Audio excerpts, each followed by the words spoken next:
Yo, what is up, guys? Delboy here, aka Blue Collar Sports TV. Hopefully, you guys are doing well. If you're new here, smash that like, hit subscribe, and all of that good stuff. So, this video essentially is a career review, career recap for Sergey Kovalev.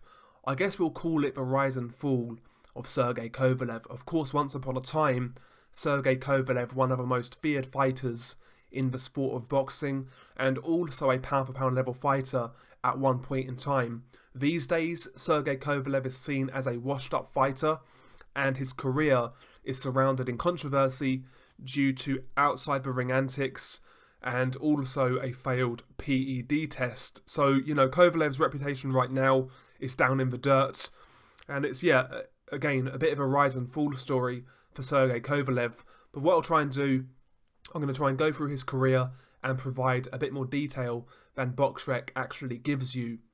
Now, Sergey Kovalev, born April the 2nd, 1983, in Chelyabinsk, Russia, came from meager beginnings, poor family, working class family in a poor part of Russia. He's got the story that a lot of boxers have coming up. Just a poor guy who found boxing and decided to stick with it. In Russia, Sergey Kovalev was a good amateur, but he never really amounted to anything on the world stage. He never fought in any Olympics, he never fought in a world championship or European championship, etc. Sergey Kovalev puts that down to politics. He says his face never fit in the Russian amateur system, and basically, he says he was the victim of politics. In fact, he actually fought Artur Beterbiev twice in the amateurs and lost both times. Once again, Sergey Kovalev called those fights robberies, but those claims cannot be corroborated because there's no footage online of these fights, from what I understand. And he also actually fought Matvey Korobov in the amateurs. So Kovalev was a very respectable amateur in Russia, but he couldn't really get to that next level in the amateur game. Eventually, Sergey Kovalev got sick of the amateur game, and he decided to turn pro. In fact, he actually relocated to America in 2009, and he turned pro July 25th, 2009, against a guy called Daniel Chavez, and he won the fight by a first-round knockout. And Kovalev's early career went exceptionally well. In his first 9 fights against club fighters, he knocked out all of these guys and looked good doing it. His first step-up came against a guy called Darnell Boone, and in this fight, Sergey Kovalev went life and death. Now, you may look at Darnell Boone and say, how can Kovalev go life and death with a guy like that? Darnell Boone is one of those fighters where his record is very deceiving. Darnell Boone was a very good journeyman, and he's one of those journeymen where if you weren't good enough, he could expose you. He actually knocked out Adonis Stevenson. He dropped Andre Ward. He gave a lot of guys, real good guys, real hard fights. He was a real good journeyman. He was durable, he was tough, and he could punch. And in this fight, Sergey Kovalev won by a split decision. But according to a lot of people at the time, Sergey Kovalev basically got a gift decision. Darnell Boone doesn't say on BoxRec, but he actually dropped Sergey Kovalev in this fight. And according to Darnell Boone, he dropped him more than once, but only one knockdown was counted. A lot of people say Darnell Boone was robbed. According to some people, at one point in time, there was footage online of this fight. I've never seen it, so I can't say whether that's true or not. But there we go. One of those fights I've not seen. But Kovalev in this fight had his first scare as a professional, and it was after this fight where Sergey Kovalev actually teamed up with Abel Sanchez. At the time, of course, Abel Sanchez was training Gennady Golovkin, and he was also training Abel Sanchez, and he actually had a little run with Abel Sanchez. After the Darnell Boone scare, Kovalev put together some easy wins against less than stellar opposition, as you can see. And he then fought a guy called Grover Young. In this fight, Kovalev the fight was a technical draw. Essentially, this was the first blemish on Sergey Kovalev's resume. The fight was ended in a technical draw due to the fact that Sergey Kovalev landed a punch behind the ear. Grover Young went down. He said he couldn't continue, so the fight was ruled as a technical draw. At the time, Sergey Kovalev was furious. He basically said that Grover Young pussied out. he was looking for a way out, and he was a coward, and he was faking injury. And I believe actually Sergey Kovalev tried to find Grover Young after this fight to try and fight him. Kovalev was furious after this fight, and I can certainly understand why, for a guy coming up to have that blemish on your record, it takes a bit of shine off it, so I can understand why Kovalev was unhappy. But after the Grover Young fight, Kovalev went back to Russia, his home country, and he fought his fellow countryman, Roman Simikov. And, this fight was significant for a couple of reasons. This fight was Sergey Kovalev's last fight with Abel Sanchez, and also, unfortunately in this fight, Roman Simikov passed away due to the injuries sustained in this bout. Kovalev dominated the fight, it was one-sided. He put a beating on Roman Simikov and ended it in a 7th round TKO. After the fight, Simikov collapsed, he went unconscious, and unfortunately he didn't recover and he passed away. At the time, Kovalev was quite cut up about it. I believe at the time also Simikov's family actually held it against Kovalev, but eventually they came round and kind of accepted that it's part of boxing, and it's one of those things, unfortunately. But yeah, that fight ended in tragic circumstances, but nevertheless Kovalev resumed his career and continued his quest to become a world champion. After the Simikov fight, he went back to the USA and fought Darnell Boone in a rematch to try and avenge that first fight in which he kind of struggled in. And, again, this fight right here is significant for a couple of reasons. I believe this fight right here is Kovalev's first fight with Main Events Promotions and Kathy Duva, and also this was where John David Jackson actually took over. And yeah, in the rematch, Sergey Kovalev dominated it. He won by a 2nd round knockout. He dropped Darnell Boone a few times, and yeah, he avenged that wrong from that first fight. After the Darnell Boone fight, he fought Lionel Thompson, who's a decent fighter in his own right. Not a great fighter, but relatively decent. And after the Lionel Thompson fight, he fought a guy called Gabriel Campillo. Now, Campillo is a Spanish light heavyweight, and at the time, Campillo actually was a top 10 contender, if I'm not mistaken. Campillo was a former WBA light heavyweight champion. Going into this fight with Kovalev, he was coming off a robbery loss to Tavoris Cloud, who was the IBF champion at the time. So going into this Kovalev fight, Campillo was still at a good stage of his career, where he was still performing, and this was Kovalev's first big step up, but Kovalev passed it with flying colours, and he knocked out Gabriel Campillo in 3 rounds. Great performance by Sergey Kovalev, dropped Campillo 3 times in round 3, and ended it in round 3. After the Campillo fight, he fought Cornelius White, decent fighter in his own right. That was an IBF light heavyweight eliminator. Again, he knocks out Cornelius White in the 3rd round. Despite Kovalev being the IBF mandatory, he never actually went for that belt because he was offered, crazy enough, he was offered a voluntary shot against Nathan Cleverly. Now at this time, Nathan Cleverly was the WBO light heavyweight champion, and Frank Warren, his promoter, was trying to market him as the next Joe Calzaghe, basically. That's what Frank was trying to do with Nathan Cleverly. And he basically saw Sergey Kovalev as Nathan Cleverly's Jeff Lacey, I guess.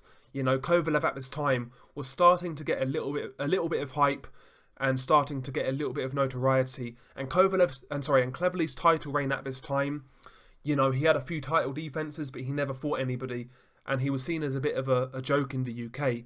This fight against Sergey Kovalev was supposed to be the fight which basically legitimised Nathan Cleverly as a world champion, but it never worked out that way. And Kovalev went abroad to Cleverly's backyard in Cardiff, and he knocked out Cleverly in 4 rounds. Dropped him twice in round 3.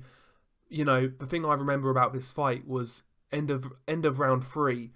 The referee at the time of that fight, I believe it was Terry O'Connor, he actually carried Nathan Cleverly back to his corner after the 3rd round. Cleverly was in a bad way, and the referee carried him back to his corner. I'll always remember that. But yeah, Sergey Kovalev, he knocks out Nathan Cleverly in the third round and becomes the new WBO light heavyweight champion. I actually won some good money on this fight because at the time, Kovalev was still somewhat of an unknown to the casual market. Well, he wasn't unknown. He was unknown to the casuals. And I got really good odds on Sergey Kovalev to win that fight, and I made some good money. In fact, you know, I was so convinced Kovalev was going to win that fight. I basically started seeing Kovalev from the Darnell Boone rematch onwards. That's when I became aware of Sergey Kovalev. I was super impressed with what I saw, and I was convinced he was going to beat Nathan Cleverly. But believe it or not, at the time, a lot of people were picking Cleverly to win. But, you know, Kovalev beat Cleverly and became the new WBO light heavyweight champion. After the Cleverly fight, Kovalev had a few kind of, you know, mediocre title defenses. Ismail Salak brutally knocked out Salak in the second round. This fight actually was on the undercard of Tony Bellew versus Adonis Stevenson. At this time, there was a lot of talk in regards to Adonis Stevenson versus Sergey Kovalev, and unfortunately that fight never happened due to various reasons. To me, that is one of the best fights we missed out on in the previous decade. I wish we saw that fight at the time. It never happened, and it was shortly after this when Adonis Stevenson left HBO to go to Showtime, and that basically killed off any chance that this fight was going to get made. Kovalev had an exclusive deal with HBO. Adonis Stevenson had a deal with PBC, and yeah, that basically killed this fight off, to be honest with you. But yeah, he fought Ismail Salak, knocked out Salak in 2 rounds. He then fought Cedric Agnew, knocked out Agnew in 7 rounds. But in this fight, Agnew showed a bit of resistance, showed a good chin. He took Kovalev a few rounds and actually gave Kovalev a few troubles in this fight. There was a few clash of heads. It was a real ugly fight. And, you know, Agnew actually fought quite a dirty fight and Kovalev didn't like it. Cut both of his eyes, I believe, if memory serves correct. And, you know, Cedric Agnew gave Kovalev a few issues here and there, but Kovalev ended this fight with a 7th round knockout, and it was a really impressive knockout because Kovalev knocked out Agnew to the body with a jab. He actually broke Agnew's ribs with a jab. That goes to show how hard Kovalev hit back in those days. So yeah, he knocks out Cedric Agnew. He then fights Blake Caparello in another routine title defense, won the fight by a 2nd round knockout. Kovalev actually got dropped in this fight, but it was more of a balance issue. You know, Caparello stepped on Kovalev's foot, caught him with a light shot. Kovalev went down, lost balance, was what it was. Kovalev rebounded and knocked him out in the 2nd round. After the Caparello fight, then Sergey Kovalev had his coming out party against Bernard Hopkins. And this fight was a unification fight. Hopkins held the WBA and IBF titles at that time, coming off wins over Tavoris Cloud, Beibut Shumanov, Karo Murat. Hopkins was actually looking quite good at an advanced stage, but I have to say, at the time, I was shocked to see so many people pick Bernard Hopkins to win this fight, given his age and given how good Kovalev was looking going into this fight. I picked Sergey Kovalev to win this fight. I have to say I picked him by knockout, but what happened basically was Sergey Kovalev dominated the fight from start to finish, as you can see by the scorecards. 102, 106, 102, 107, 102, 107. Kovalev won every single round of this fight. Dropped Hopkins in the 1st round. Proceeded to have Hopkins on his bike. He was outboxing Hopkins, and in round 12, he put an absolute beating on Hopkins. You know, I have to admit, in round 12, I thought it could have been stopped, to be honest. I really did. But, you know, Kovalev beat Bernard Hopkins and became the unified light heavyweight champion. After the Hopkins fight, he then fought in Canada against Jean Pascal. This at the time was a good opponent for Sergey Kovalev. Jean Pascal, tough guy, former champion, you know, warrior in his own right. And this actually was quite a fun fight. Kovalev was always in control, but Pascal was giving him a few moments here and there with his explosive combinations and explosive punches. He caught Kovalev a few times here and there, but ultimately Kovalev was the guy who was winning the fight, and he proceeded to knock him out in the 8th round. He actually stopped Jean Pascal on his feet, if memory serves me correct. After the Jean Pascal fight, he fought Najib Mohammadi, knocked him out in the 3rd round, right hand, brutally knocked out Mohammadi. After the Mohammadi fight, for some reason, they elected to have a rematch with Jean Pascal. Now, this fight right here, to me, there was no need for a rematch, given how the first fight went. Yeah, the first fight was relatively competitive, but it was conclusive. This rematch was even more one-sided than the original fight. Kovalev put an absolute beating on Jean Pascal going into this rematch. He really did. It's worth noting, actually, going into the rematch, there was a lot of beef between Kovalev and Jean Pascal. And, the funny thing is, when you watch the fight, you could see Kovalev actually prolonging this fight to punish Jean Pascal more and more.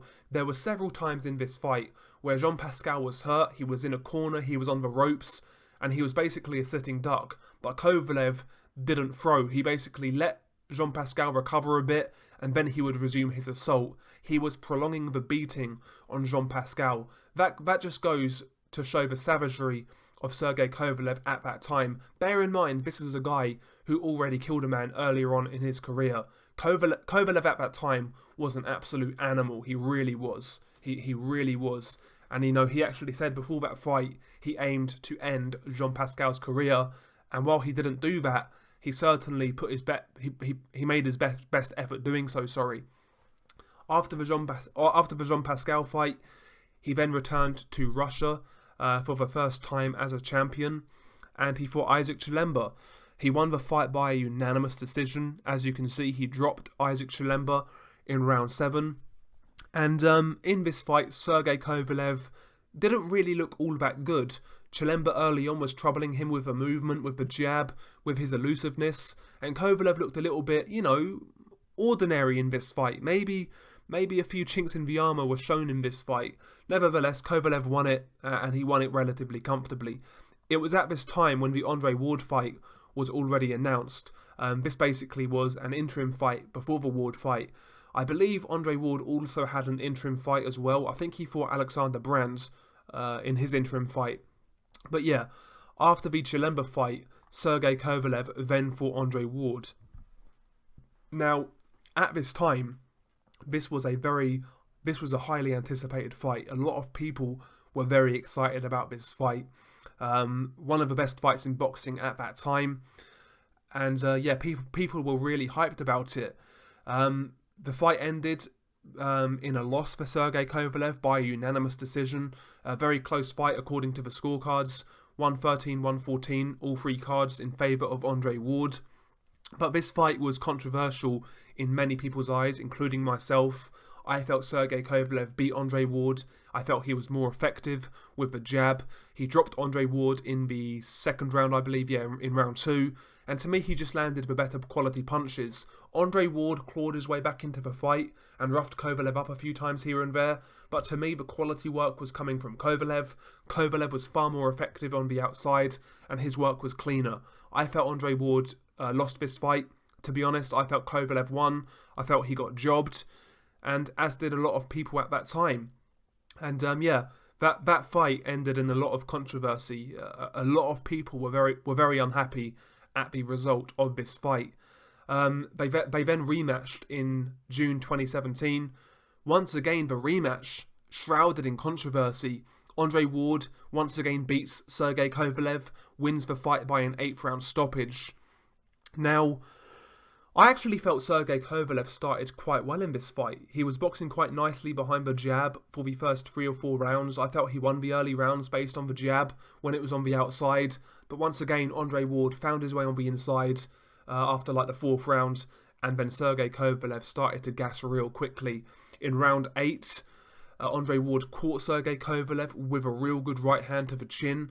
Kovalev was hurt, backs up to the ropes, and Andre Ward wails away with an attempted body attack. A lot of those punches, in my opinion, strayed low, caught Kovalev low. Kovalev then kind of keeled over, and the referee jumps in to stop the fight. To me, the stoppage was premature for one, and the shots which secured the stoppage were illegal blows. So once again, that fight to me, surrounded in controversy. I felt both fights were ruined by poor judging or poor officiating. But there we go. Officially, Kovalev lost twice to Andre Ward. And to me, this was the after these two fights, Sergey Kovalev was never quite the same. That aura of invincibility wasn't quite there with Sergey Kovalev. Listen, I felt those Ward fights were a bit controversial, to be honest with you. However, they did expose Kovalev's bully boy mentality, and that he doesn't necessarily respond well in certain situations. I do believe those fights exposed that. Nevertheless, I felt Kovalev won the first fight, and I felt the stoppage in the second fight was a bit bogus. But nevertheless, they happened, and it was what it was. After the Andre Ward fight, Andre Ward actually retired, vacated all of his belts, and the WBO belt obviously vacant. Sergey Kovalev fought for the WBO vacant title against Vladislav Shabransky, and he knocked out Shabransky in the second round. An easy fight for Sergey Kovalev. Shabransky had nothing for Kovalev. After the Shabransky fight, he fought Igor Mikhalkin and won by a 7th round knockout. Mikhalkin, a fellow Russian, good European level fighter, but really, not on the same level as a Sergey Kovalev. Now, after the Mikhalkin fight, a bit of an upset here against Elidia Alvarez. At this time, I believe this was the time period where there was a lot of talk about Sergey Kovalev having trouble outside the ring with legal issues. That's all I'll say. And in this fight, Sergey Kovalev got knocked out in the 7th round. Kovalev actually started this fight really strongly. Started really quickly. Won the first few rounds. I believe he had Alvarez hurt in like round 5 or 6.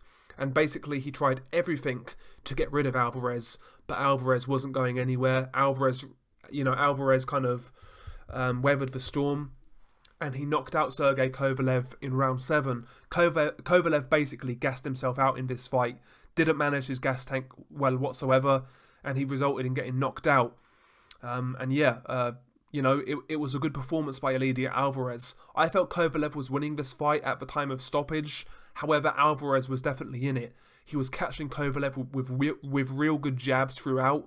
And, he bided his time, weathered the storm, and he knocked out Kovalev. Now, going into the rematch with Elidia Alvarez, most people were backing Alvarez to repeat what he did first time around. I actually picked Sergey Kovalev to win the rematch. And, but I have to be honest, I really wasn't confident. I really wasn't confident. Nevertheless, Sergey Kovalev once again became a WBO light heavyweight champion. He beat Elidia Alvarez in the rematch and won by a unanimous decision. In this fight, has to be said, Sergey Kovalev linked up with Buddy McGirt, and Buddy McGirt tried to change Kovalev's style from a boxer-puncher to more of a pure boxer type. And in this fight, Kovalev boxed really well. Behind the jab, he was moving nicely, wasn't taking unnecessary risks, and he outboxed Alvarez in a real good performance. Arguably one of Kovalev's best performances in his career, to be honest with you. So yeah, Kovalev once again became a world champion. And he then defended in Russia against Anthony Yarde. At the time, Anthony Yarde was the WBO mandatory contender, and he knocks out Anthony Yarde in round 11. Kovalev in this fight, he was pretty much in control throughout, apart from one round, which was round 7, I believe, when Kovalev got hurt by Yarde. But apart from that, Kovalev was in control. He was outboxing Anthony Yarde behind the jab, and he then knocked out Anthony Yarde with a jab in round 11. A solid performance by Sergey Kovalev, but once again, he showed vulnerabilities around the whiskers in this fight. Now, after the Anthony Yarde fight, he had a quick turnaround and fought Canelo Alvarez. Now, going into this fight, there was a lot of talk in regards to the quick turnaround and whether there was a rehydration clause or not. It turned out there was a rehydration clause in this fight. And, it appears Kovalev took this fight purely for the payday. And he kind of fought like that, I have to be honest. And he got knocked out in round 11. Kovalev was having success with his jab because Canelo really wasn't doing much. Canelo was biding his time to mount a late attack. He did that, and he knocked out Kovalev in the 11th round with a brutal knockout, it has to be said. And Canelo became the WBO light heavyweight champion. And that was the last time Kovalev was a world champion.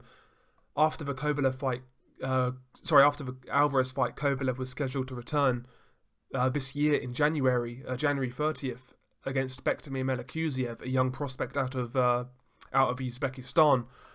But obviously, before that fight, Sergey Kovalev tested positive for a PED, and that fight was cancelled. A lot of people were looking forward to that fight with Bektomir Melikuziev. Melikuziev, one of the best prospects in boxing. I was picking Melikuziev to beat Sergey Kovalev, to be honest, and I was really intrigued to see how he got on in that fight. But Kovalev failed VADA tests for synthetic testosterone, and the fight got called off. And it leaves us in this position now, in regards to Kovalev's career. Where is he? At 37 years old, coming off that defeat to Canelo Alvarez, coming off a failed drug test, I can't really see Kovalev getting much work anytime soon. And when he does, especially in America in the mainstream, I think he's going to be past his best, to be honest with you.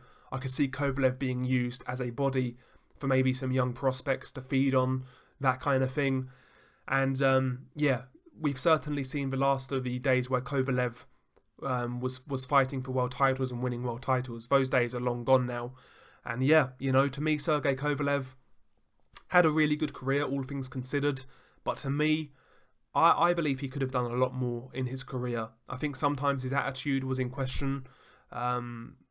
His actions outside the ring, getting in trouble with the law, his trouble with alcohol has been well publicised. And again, that's not conducive of being a world level fighter for a long period of time. Getting in trouble outside the ring, alcohol abuse, etc. It's going to come back to haunt you eventually. And I think in the last few years, we've seen that with Sergey Kovalev. His performances have diminished. I think his punch resistance has started to decrease. To me, Sergey Kovalev, tremendously talented fighter at his best. But, in one sense, I want to call him a wasted talent. But he's probably achieved too much to call a wasted talent. But I do believe he could have achieved a lot more if he had his head screwed on right. If he was more disciplined outside the ring. If he didn't get himself in so much trouble. But, boxing is full of what ifs and all of that stuff. So, we've got to deal with the reality. Was Kovalev a very good fighter? In my opinion, yes. I thought for a short period of time, I felt he was the best light heavyweight in the world. I felt he got robbed against Andre Ward. I felt he was very unlucky there. But, he made his own mistakes as well, I guess. And we are in the position where we are now, sorry. So, yeah. I've enjoyed following Sergey Kovalev's career. I have to say, at one point, he was one of my favourite fighters in the sport of boxing. When I first saw this guy fight against the likes of Darnell Boone in the rematch and Lionel Thompson, I was tremendously impressed. And after those fights, I was convinced he was going to beat Nathan Cleverly. And I've always been high on Kovalev's skill set. To me, his jab, one of the best in boxing. Beautiful, beautiful jab. Good power, just great feet. Kovalev was a very good technical fighter who had all of the ability in the world. He achieved a lot in his career. But, to me, maybe he should have achieved a little bit more. And like I said, right now, I just see Sergey Kovalev as being used as cannon fodder for up-and-coming prospects. That's why I see Sergey Kovalev right now. And it's a shame to see where his career's panned out, how he's living his life outside the ring. But, that's the sport of boxing. How many stories like this do we have? A lot. So, share your thoughts below. What do you make of the career of Sergey Kovalev? Do you think he's overachieved, underachieved, achieved what he should have? And, where do you rate him in general? Do you believe he's a Hall of Famer or not?